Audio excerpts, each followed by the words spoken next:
Never in the book of history was any man quite the same. He sailed upon the ocean blue and Sinbad was his name. Sinbad Marinarul. Anyone, a hero on the land and sea. He's Sinbad the sailor man, as brave as a man can be. He sailed to adventure and whatever fate would bring. His courage made him famous and much richer than any king. He thrust into battle and he swung his mighty sword. He faced the greatest danger and a fortune was his reward. Never in the book of history was any man quite the same. He sailed upon the ocean blue and Sinbad was his name. He never was afraid of anyone, a hero on the land and sea. He's Sinbad the sailor man, as brave as a man can be. He's Sinbad the sailor man, as brave as a man can be.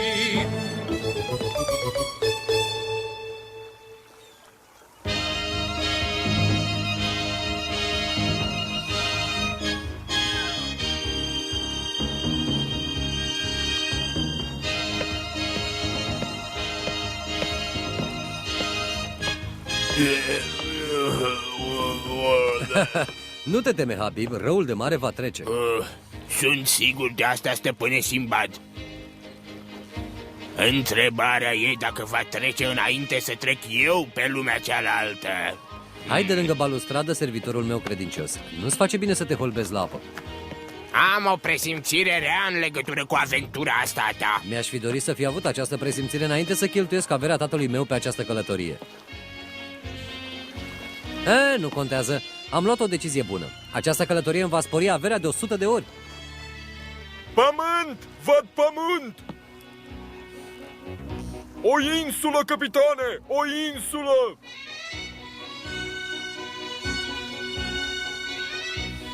O insulă?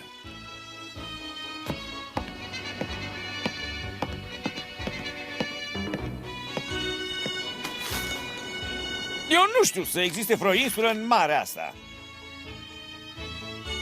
Pe harta mea nu este trecută nicio insulă. Un motiv în plus pentru a ne îndrepta spre ea, capitane Aziz. O insulă necunoscută ar putea ascunde bogății nemai văzute. Sau pericole nebănuite. Și dacă nu-s bogății, măcar voi simți pământul sub picioare. Imaginează-ți o insulă pe care niciun călător n-a pus încă piciorul. O asemenea insulă ar putea ascunde comori care ne-ar face bogați cum nici n-am visat. Schimbați direcția!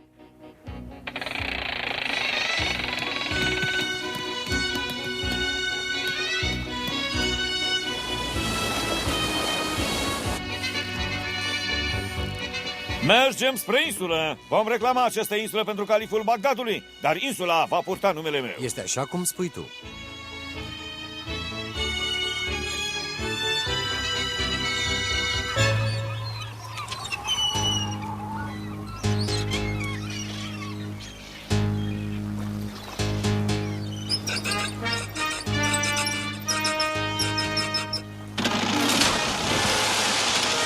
Sinbad, a ta a fost ideea să venim pe această insulă, așa că las pe mâinile tale explorarea insulei acesteia. Pregătiți-vă să coborâți barca!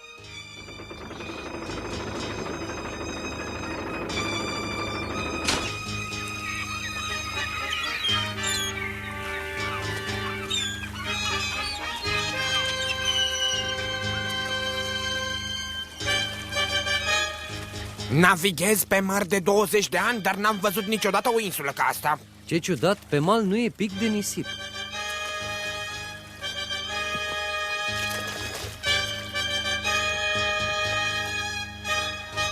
Cu nisip sau fără te iubesc, pământ. Pământ tare. Ce fel de insulă e asta? Fără arbori, fără munți sau... Aveți grijă, e cu tremur!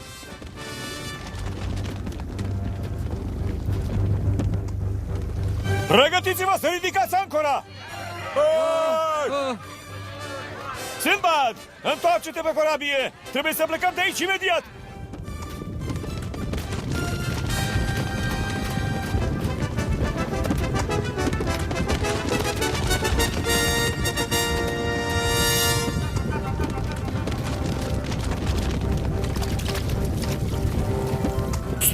Stați, netrebnicilor! Nu plecați fără noi! Stați!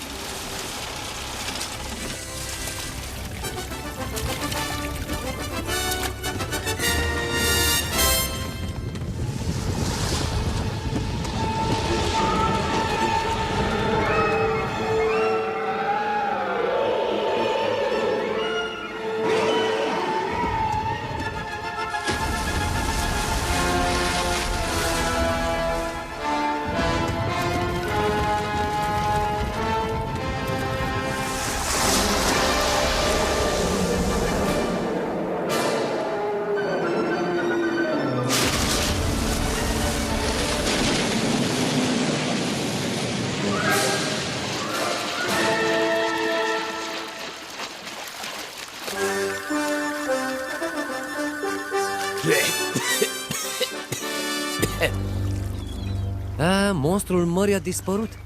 Așa este. La fel și corabia noastră.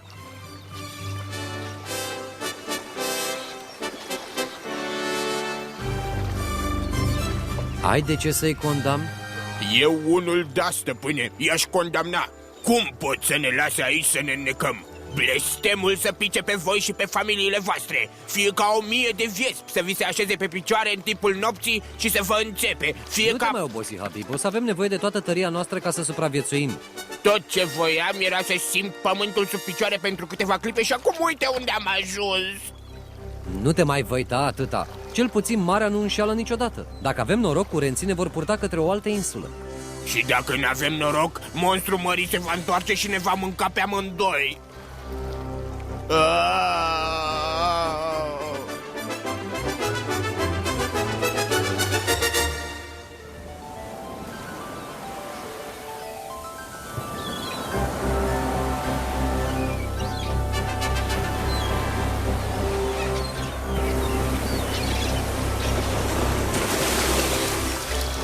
Suntem salvați, Habib. Pe mila lui Allah, suntem salvați.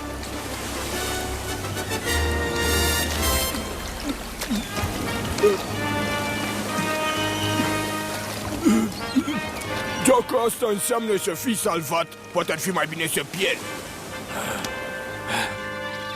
Mulțumesc, stăpâne. Cred. Va trebui să ne cățărăm până sus?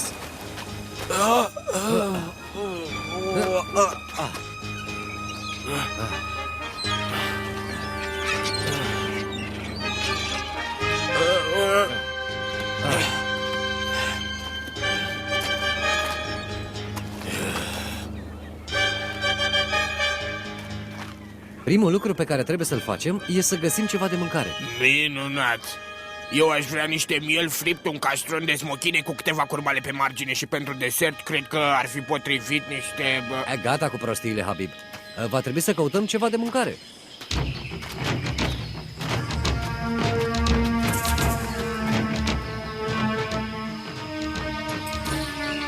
Vezi? N-a fost așa de greu. Adevărat, dar nici nu se compară cu mielul fript sau cu castronul de smochine.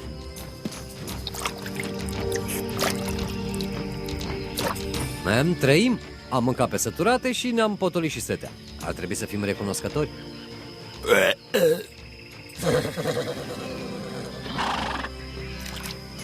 Burduhanul al tău chiar nu se mai oprește, mănânci tot timpul. Dar de data asta n-am făcut eu, stăpâne. Cai.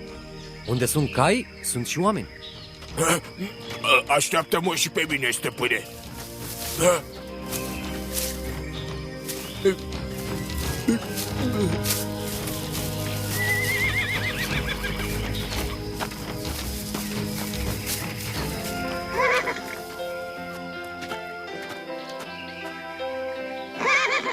Hei, e cineva? Ziua bună! Cine ești? De unde vii? Mă numesc Sinbad și acesta este servitorul meu, Habib. Corabia noastră s-a scufundat și noi am fost aduși la mal lângă stânci. Trebuie că vii de foarte departe. Arăți cam ciudat. 2 mâini, 2 picioare, un cap. Ce e așa de ciudat, a? N-ai păr pe bărbie și pe obraj. Trebuie să vii cu noi în capitală. Regele nostru vrea să te cunoască. De unde o să știm că nu o să ne taie capetele? Vă spunem noi. că nu o să vi le taie. Suntem fiii săi, prinții din Salabat. Maestățile voastre,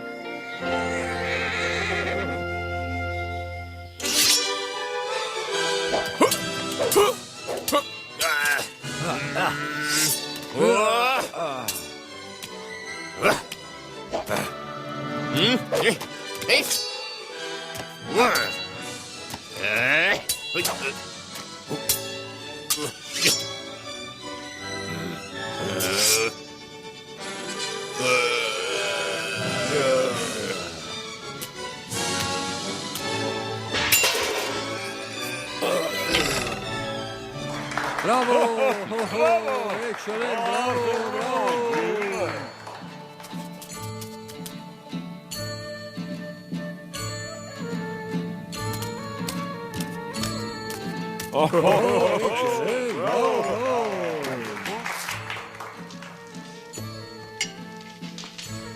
Și uite așa, Simbad, am reușit să-mi înving predecesorul pe sultanul din Salabat și să conduc această insulă. O istorisire fabuloasă, maestate, atât de măiastru povestită. Deci pe departe la fel de fabuloasă ca aventurile tale pe care mi le istorisești o lună încoace.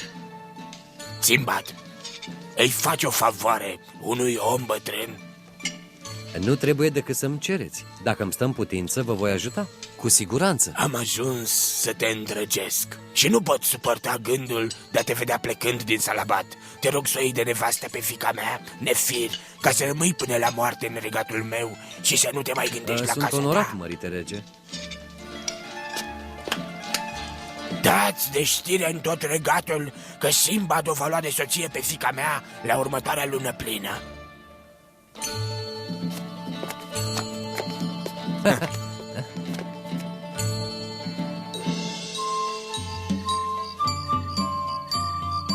Te gândești să sari, stăpâne? Nu, țin prea mult la viața mea ca să mi-o iau. Știu ce gusturi are stăpânul meu la femei. Am văzut-o pe fiica regelui Jamal. N-ai luat-o niciodată de nevastă. Seamănă la față cu o capră. Da, e adevărat. Dar are o inimă bună. Un alt adevăr e că niciodată nu te-am văzut să minți pe cineva. Dar în această seară ai promis că o iei de soție pe prințesa Nefir. Nu chiar, Habib. Am promis regelui că fac orice, atâta vreme cât îmi stă în putință. Și nu-mi va sta în putință să mă însor cu fiica lui Pocită dacă nu voi mai fi pe insula asta. Nu-i așa? Pui la cale o evadare.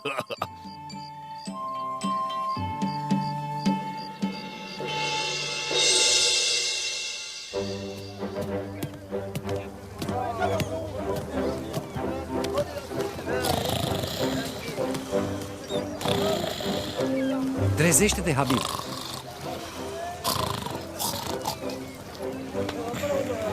Iar nu ești în stare de nimic.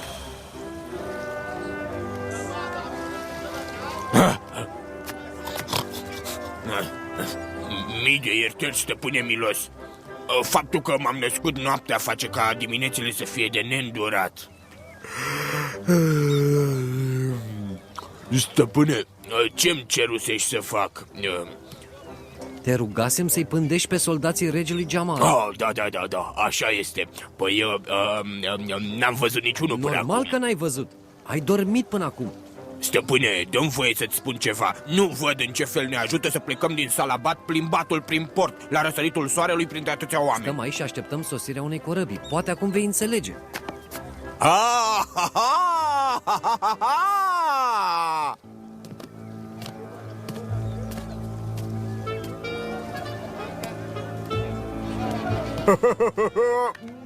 Vreau să mă asculți. Mă asculți? Știu că ești fericit să vezi corabia. Ea este șansa noastră de a pleca de aici. Dar nu mai scoate strigătele astea. Vei atrage atenția soldaților. Dacă regele Jamal află de noi, ne va tăia capetele. Și asta nu ți-ar plăcea, nu-i așa, Habib? Stai aici și pândește-i pe soldații regelui. Vino la mine dacă îi vezi apropiindu-se. Da, stăpâne. Și să stai treaz.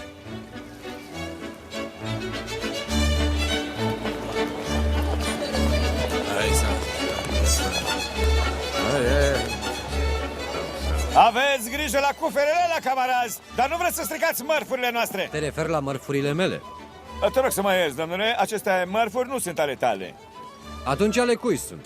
Ale unui onorabil negustor pe nume Sindbad, Alac să-i odihnească sufletul, care a pierit într-una dintre călătoriile noastre. Și ce ai de gând să faci cu ele acum că acest Sindbad nu mai e în viață? Păi voi face ceea ce fac acum. Voi vinde mărfurile și banii luați pe ele îi voi înapoia rudelor sale din Bagdad. Mulțumesc, capitane Aziz, dar te scutesc de atâta deranj.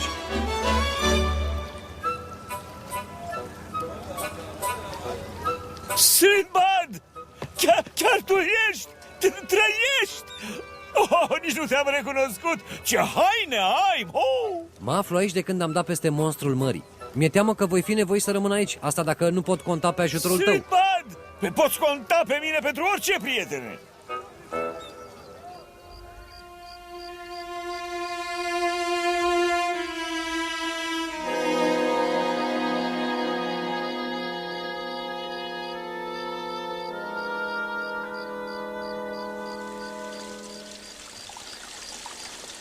Capitane al gărzilor!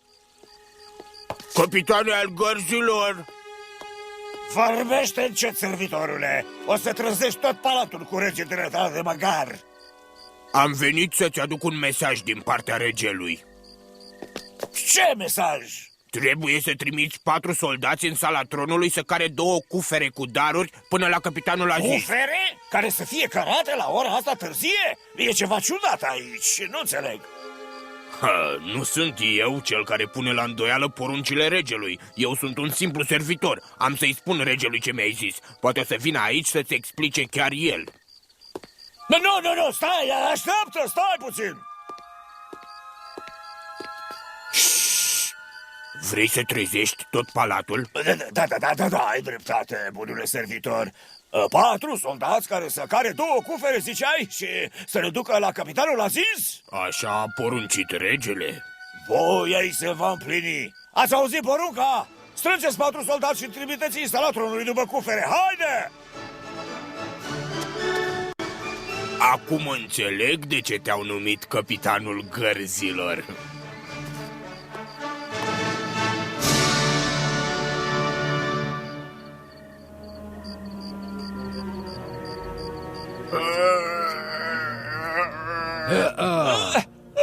Repede, Habib! Soldații vor ajunge dintr-o clipă în alta. M-aș simți mult mai bine dacă am putea pecetlui cuferele. După ce intru în el, nu mai am cum să-l pecetluiesc. Va trebui să ne rugăm la Allah să ne apere.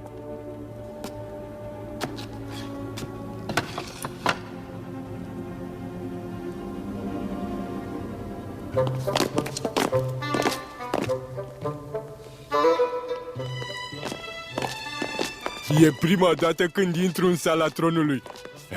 Regele nostru chiar trăiește pe picior mare.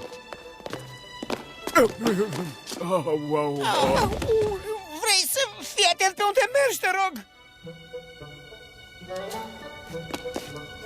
Aceste cufere nu au sigiliu. Hai să vedem ce e înăuntru. Oprește-te, nebunule! Dacă regele află că ne-am uitat în cufere, ne va arunca la lei! Hai să ne apucăm de treabă! Ce-ar putea fi în cuferele astea de sunt atât de grele? Poate că ar trebui să trecem pe la rege să-l întrebăm pe el!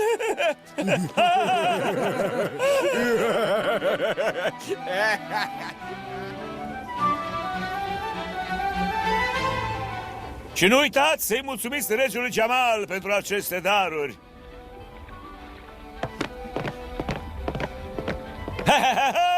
Ia să vedem ce dar mi-a trimis regele Jamal. Un dar neprețuit. Suntem în siguranță?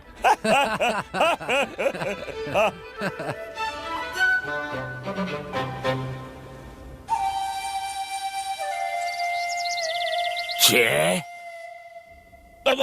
Servitorul a spus că ordinul de a duce cuferele capitanul Aziz a venit direct de la înălțimea voastră, așa a zis. Și l-ai crezut? Chiar crezi că aș trimite un mesaj capitanului gărzilor mele printr-un amărât de servitor? Prostule, ieși afară, ieși afară. Du-te la grajdurile regale și păzește caii și măgarii, numai de asta ești bun. Da, majestate! Un simplu negustor împăcălește capitanul gărzilor? Oaie besmetică! Nefir nu se mai oprește din plâns de când a aflat că Simbad a plecat, tată. Lacrimile ei nu vor fi nimic pe lângă râul de lacrimi pe care îl va vărsa Simbad când îl vei prinde.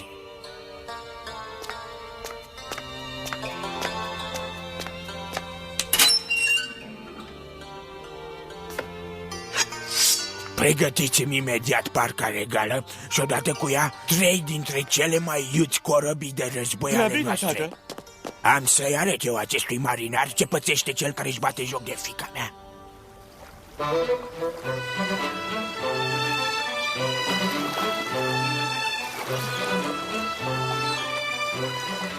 Soarta ne e potrivnică, stăpâne. Nici măcar o adiere de o moală care să umfle pânzele. Văd corăbii în direcția pupei!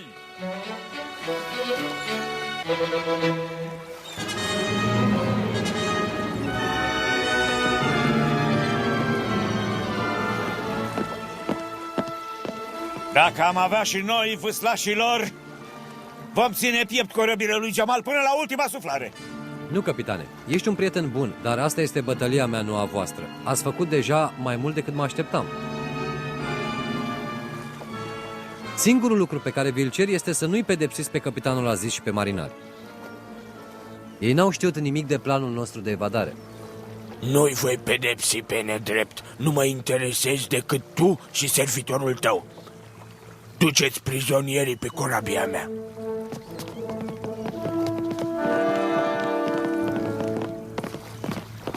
Când mă gândesc în ce lux trăiam în palatul regelui și acum uită-te la noi.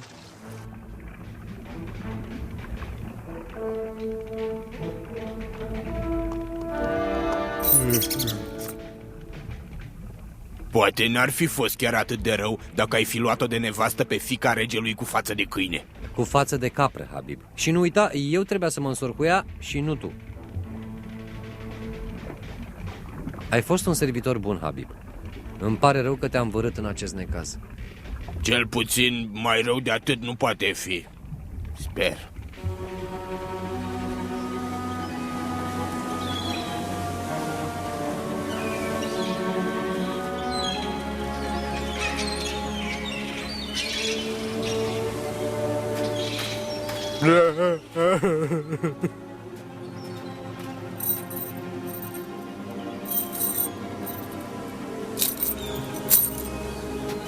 Deși actul tău de trădare împotriva fiicei mele mi-a rănit inima, nu ai luat viața nimănui. Prin urmare, legile noastre spun că nu vă pot lua viețile. În schimb, am să vă las pe această insulă. Insula vă va lua viața, nu eu.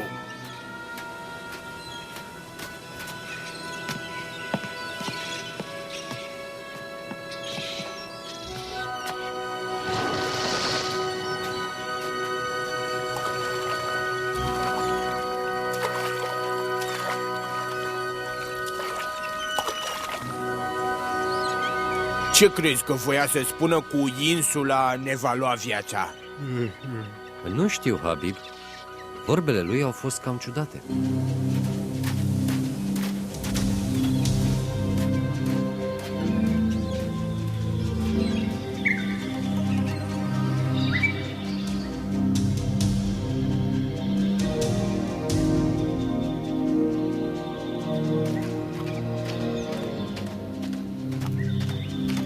După ce vom strânge destule lemne, vom face un foc pe plajă.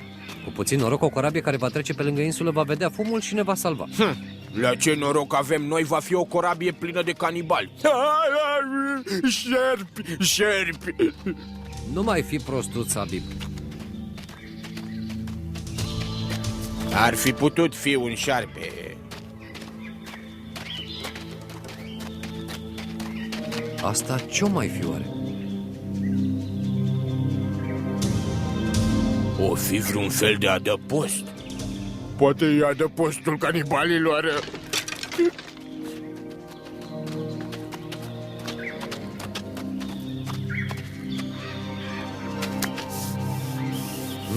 E netedă?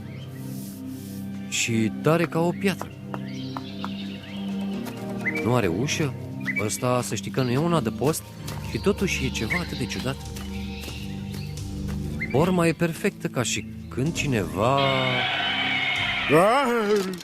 Mânia lui Allah, știam eu.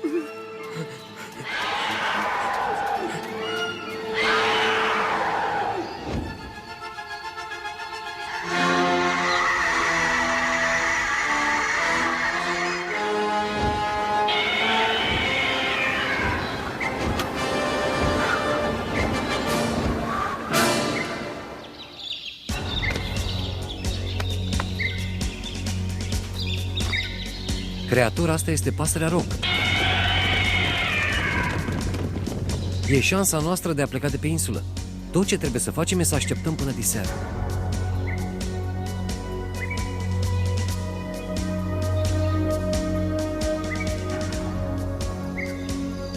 Când eram mic am auzit de la tata legende despre pasărea Roc. Dar am crezut că sunt simple povești.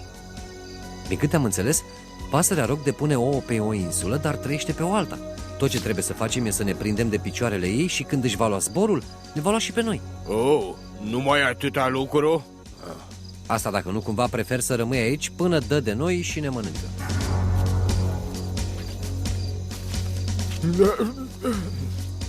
Alți șerpi, Habib? Foarte amuzant, stăpâne, foarte amuzant.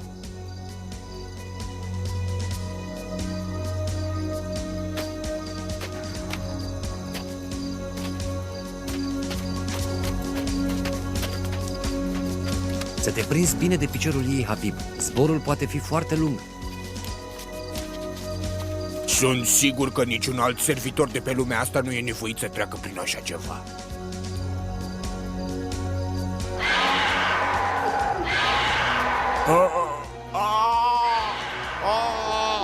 Nu mai suport! Taci, Habib, bestia te va auzi. Chiar vreau să mă audă! I-aș spune să înceteze odată cu croncănitul ăsta infernal!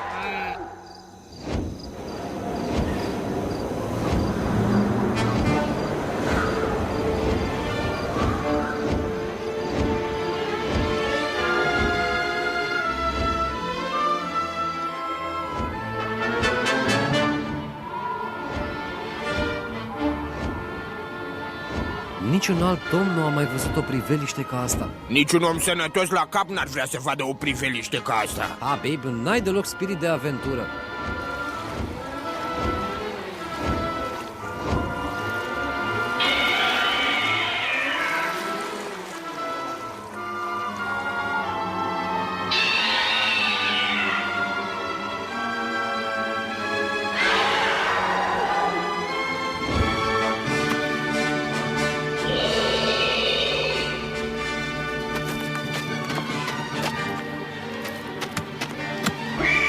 Fugi!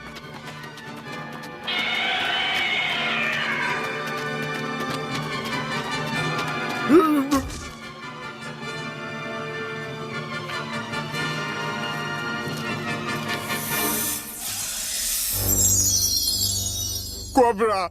Cobra! Ah! E posibil să nu fie cea mai bună decizie. Clar, nu e cea mai bună decizie a mea.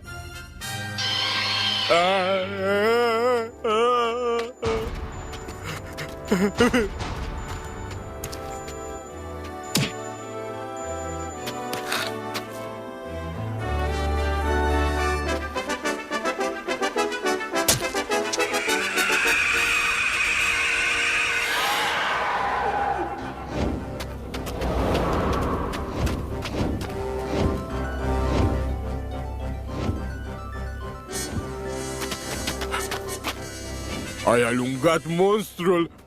Adevăr grăiesc, în toată lumea nu există un om ca tine. Se va întoarce, Habib. Și noi nu va trebui să mai fim aici când o să revină.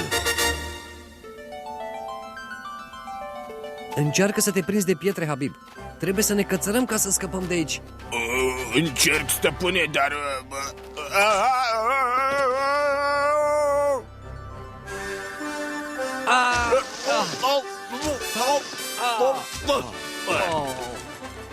Stăpâne, am impresia că ceva nu facem cum trebuie. Trebuie să fie o cale de ieșire. Mă tem că nu e. În curând o să murim de foame și de sete.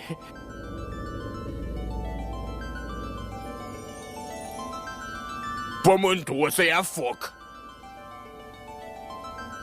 Nu, Habib. Uită-te aici. Diamante.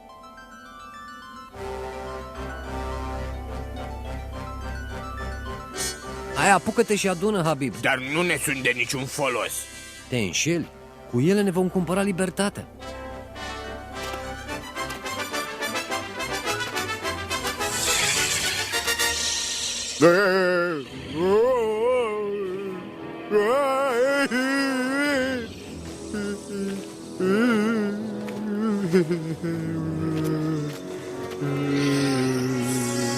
Dacă ajungem până la peșterea aia, suntem salvați. Fugi, Habib!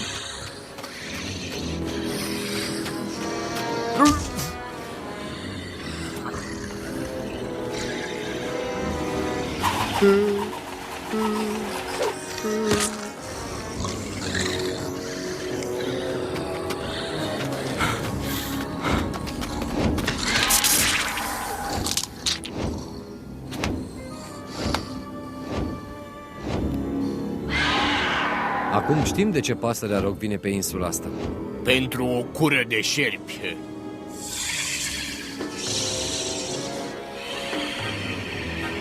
Hai să ne adăpostim, Habib.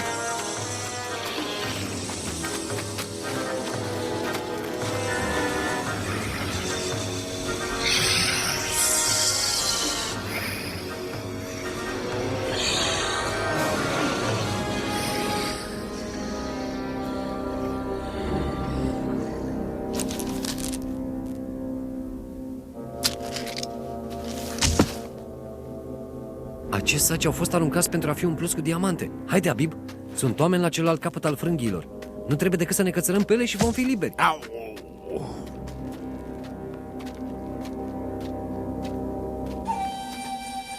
Priviți! Sunt oameni pe frânghiile noastre! Stai! Un bărbat care a supraviețuit în Valea Diamantelor merită să-și spună povestea. Foarte bine!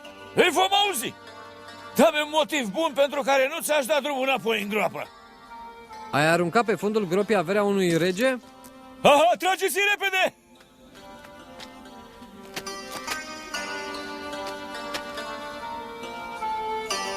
Mii de mulțumiri pentru că ne-a salvat viața. Vă rugăm să acceptați aceste diamante drept răsplată. Înapoi, hiene lacome ce sunteți! Acești oameni au supraviețuit șerpilor și păsării roc. Sigur sunt binecuvântați de Allah. Nu le putem lua comorile. Dar fapta voastră bună trebuie răsplătită. Atunci vom accepta aceste daruri. N-am mai adunat niciodată diamante atât de mari. Acum ne putem întoarce acasă și trăi în belșug pentru tot restul vieții. Unde e casa ta, prietene? În Bagdad. Dar acolo locuiesc și eu. Pornim spre Persia odată cu marea de seară. Tu și servitorul tău veți fi oaspeții mei de onoare. Încă o săptămână pe mare și ajungem acasă. Dacă e să fie numai un vis frumos, te rog, nu mă trezi. Nu e un vis, Habib. Hei! Ce s-a întâmplat? Ce e? Pregătiți-vă Pirații să urcați ne la ajung bord. din urmă!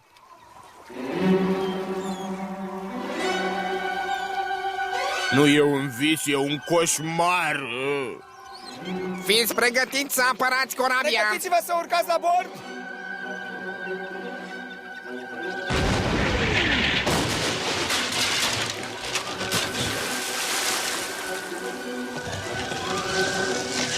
Bombardați-i, prieteni!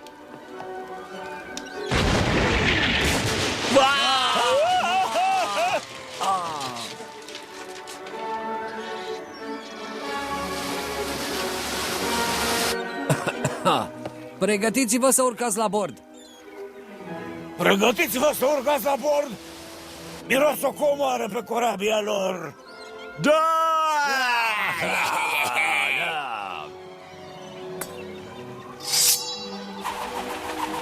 Nu! Haideți! Așa! Repede! Trageți! trageți, aduceți-ne mai aproape de comoară! Începând din acest moment, nu vei mai fi servitorul meu. Ești un om liber. Ți-ai ales un moment bun să mă eliberezi, stăpâne. Adică Simbad. Așa e un motiv pentru care să lupți. Așa este. Urcați la bord! Urcați!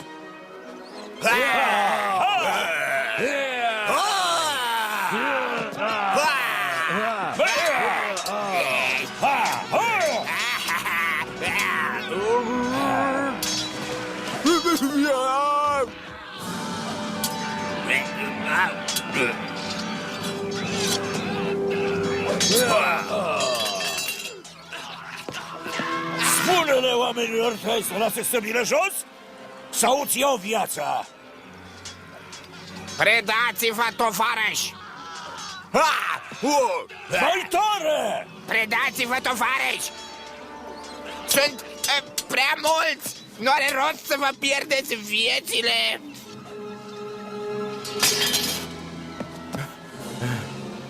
Duceți prizonierii pe corabia noastră! O să luăm bani frumoși pe ei dacă îi vindem ca sclavi! Simbad, cel puțin am apucat să simt pentru scurt timp gustul libertății. Simbad? Ai spus Simbad! Acesta este numele stăpânului meu. Tu ești Simbad, marinarul! Eu sunt. Cui mă adresez? Eu sunt capitanul Chong! Cel mai mare pirat al Mării Chinei. Asta până când împăratul și-a trimis întreaga flotă după mine să mă prindă. Am fost obligat să navighez pe alte ape, dar și eu am auzit de tine. Mult știu de călătoriile tale. Mă simt onorat. Dezlegați-i pe acești oameni. Nu vreau să se spună despre mine că l-am vândut ca sclav pe Simbad marinarul. Pe de altă parte, trebuie să mă gândesc la reputația mea de pirat nemilos. Nu vreau ca oamenii să zică despre mine că le dau drumul prizonierilor mei. Ei, se poate așa ceva? Știu asta. Vă pun pe amândoi într-o barcă și vă las în voia valurilor. Dacă supraviețuiți, va fi meritul vostru. Dacă pieriți, nu va fi din cauza mea. Asta e, gata. Știi, Simbad, am încercat să aflu cu ce am greșit. Noi de dăm tot timpul peste necazuri. Cred că avem noroc. Asta numești tu noroc, să fii pe o barcă în voia valurilor? Nu, noroc înseamnă să fii purtat până la o insulă. O insulă? Valurile ne poartă către ea de ceva vreme. Și mie de ce nu mi-ai spus nimic? Nu m-ai întrebat.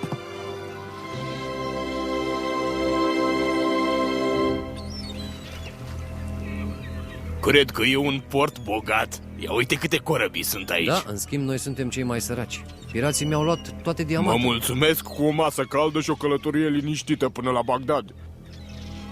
Hei! Hei, e cineva? Hei, am întrebat dacă e cineva. Nu-mi place cum arată. Urcăm la bord și vedem ce e acolo.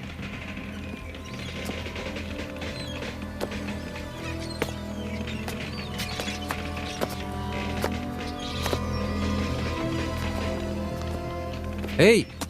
E cineva pe aici? Nu-mi place cum arată. Ai mai spus asta odată, Habib. Și o mai spun încă o dată.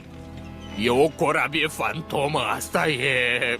Am auzit de așa ceva, dar niciodată n-am văzut 6 corăbii fantomă ancorate într-un port. Trebuie să existe o altă explicație. Hai să luăm niște arme și să mergem pe mal.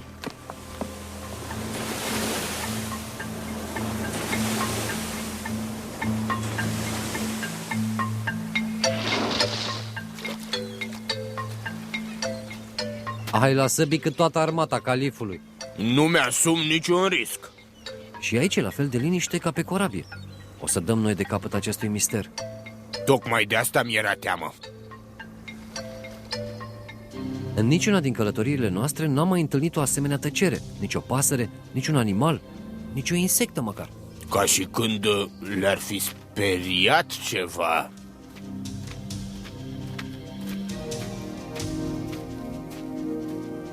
Aur. Încă una. E peste tot. E risipit pe pământ, așteptând să fie adunat. Întrebarea e de ce nu a fost adunat?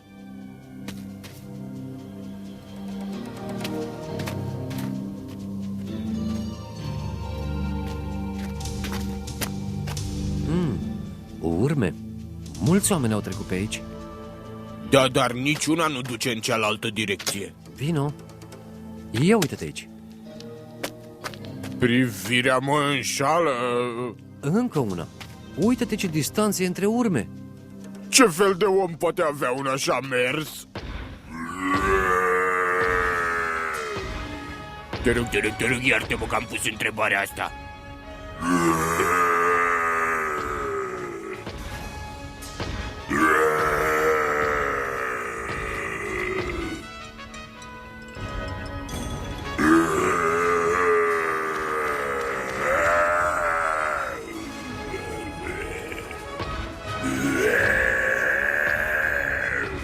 Ce mai aștepți, Habib? Haide, scoate sabia! Atacă-mă dacă îndrăznești, o să-ți afli sfârșitul. Cât de repede.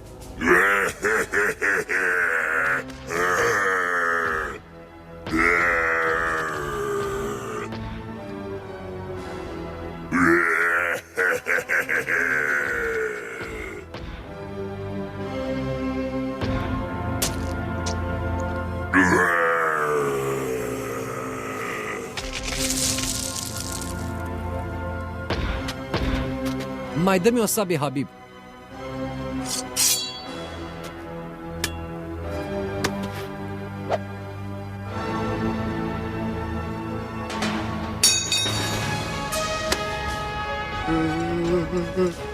Haide, mănâncă-ne dacă asta ai de gând să faci și termină odată. Habib, ești mai curajos decât credeam. Niciun câine cu un singur ochi nu mă va face să tremur ca un laș. Iartă-mă, îmi pare rău, puternică creatură, era o glumă. Curajul are și el o limită.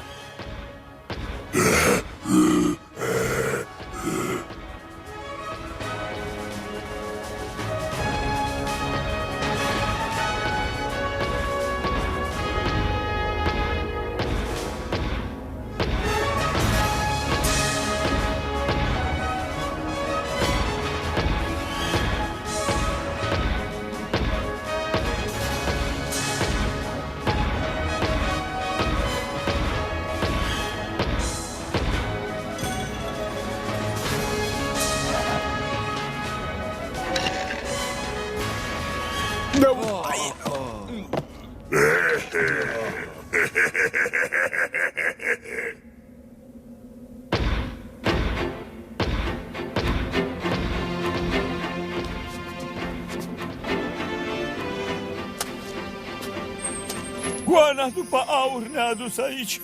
Acum suntem bogați, dar nu mai contează. Aici o să ne putrezească oasele.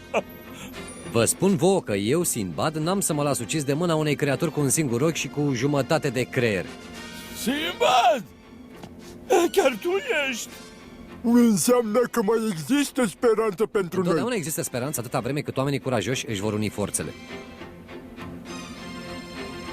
Uitați ce plan am.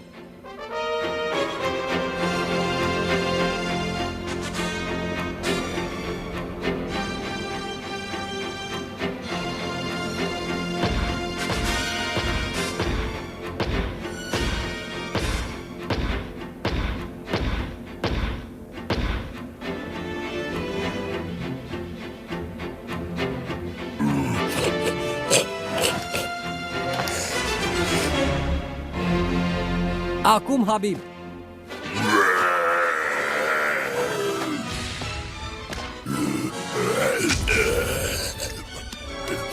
Să alergăm spre plajă!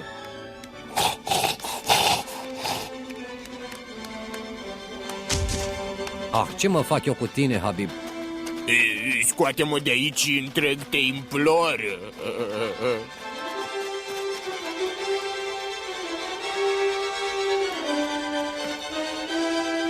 Lasă aurul! Avem destul aur cât să trăim ca niște regi!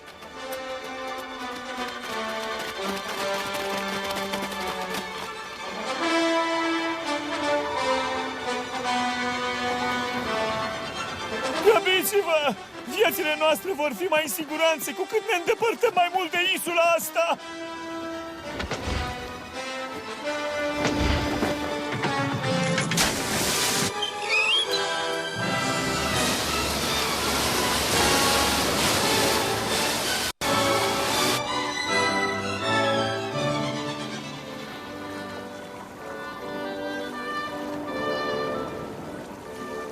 Ne-ai salvat pe toți, Sinbad.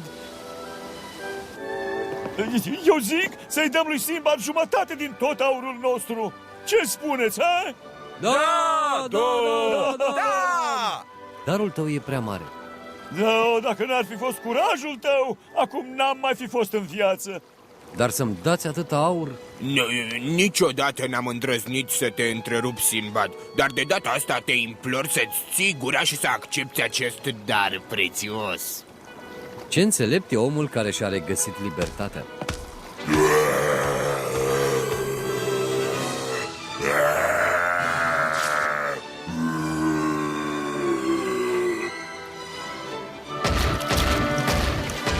Monstrul ne va ajunge în curând. Schimbați direcția! O să ne izbim de recif! Cârmaci, schimbă direcția! Nu! Te rog să nu schimbi direcția. Dar este o nebunie! Corabia se va face bucăți! Bucăți! Ce rost are să ne salvăm din calea recifului dacă ciclopul vrea să ne omoare? Te rog să schimbi direcția exact când îți spun eu, clar? Ne-ai mai salvat odată! Las soarta noastră în mâinile tale, Sinbad! Ia cârma, Sinbad, și odată cu ea viețile noastre! Ia-le!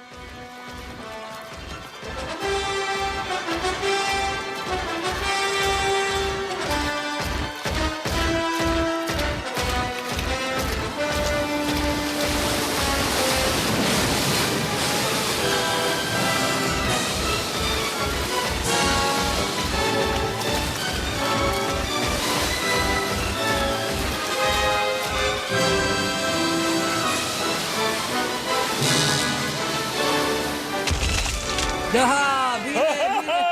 Ura, Sinbad! La păcălit! Da!